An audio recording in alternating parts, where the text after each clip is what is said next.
BuyBust is a 2018 action thriller directed by Erik Matti and billed as having an ensemble cast led by Ann Curtis and Brandon Vera. In BuyBust, Curtis and Vera play officers on a team sent by the Philippine Drug Enforcement Agency to perform a drug bust on a notorious kingpin. The team finds itself led away from their intended bust location and into a maze-like slum. Soon enough, they realize they've been caught in a trap and must fight their way out of the slum against both enemy drug dealers and the disgruntled inhabitants of the slums. The premise of the film is very similar to the 2011 Indonesian film The Raid.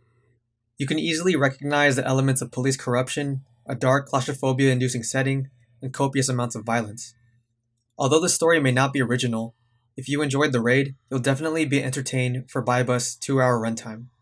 Some people might say a movie sucks because it focuses on energy and flashiness instead of being super deep and complex.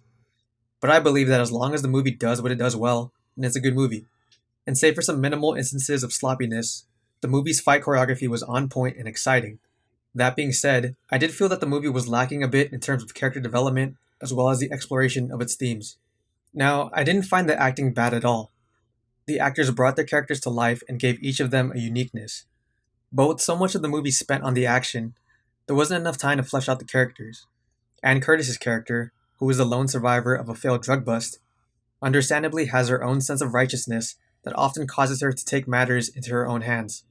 However, I never saw her beliefs legitimately challenged in a way that she couldn't just physically deal with, and so I never saw any real conflict for her to overcome, other than finding the will to get out of the slum alive and coming to terms with the corrupt law enforcement system. With Brandon Vera's character, we don't get much out of him at all. I couldn't see much motivation for him other than supporting Ann Curtis's character and being a symbol of resilience, though I did feel that his badass martial arts skills were put to good use. For most of the other characters, I felt that they were pretty insignificant. They weren't given enough screen time to make me care enough for them, even if they ended up having much larger roles by the end of the film. An exception to this is Alex Calleja's character, whose performance I really enjoyed. He provided some welcome moments of comic relief, and I was invested in his progression from a passive fool to an assertive wit. BuyBust is a movie that is poignant towards current events. Erik Matti brings up the issue of corruption in the Philippines police force and hopes to downplay the effectiveness of violence and fear in the country's war on drugs. I feel that with the scenes surveying the visual devastation caused by the movie's events, Matti conspicuously makes his point. However, I feel that Matti could have added more to his point by including more scenes involving the slum's inhabitants and diving deeper into how the violence and fear emotionally devastates them and pushes them to take action. Regardless, I appreciate that they weren't an overlooked group in the film and added more to the usual battle of the law versus the criminals within the law. Overall, I think BuyBust does enough to be entertaining for the time you spend watching it.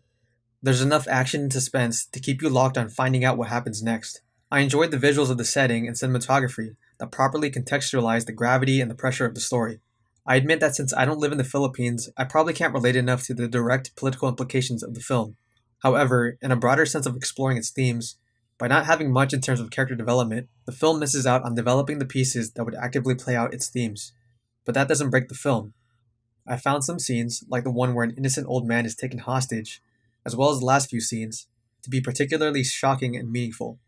And with that, I rate BuyBust a 7 out of 10, and I would say it's worth watching whenever and however you can. Let me know in the comments what you thought about the film. Maybe you agree or disagree with something I said, or maybe there was something in the film I overlooked. Well, thank you for watching my review of BuyBust. Until next time.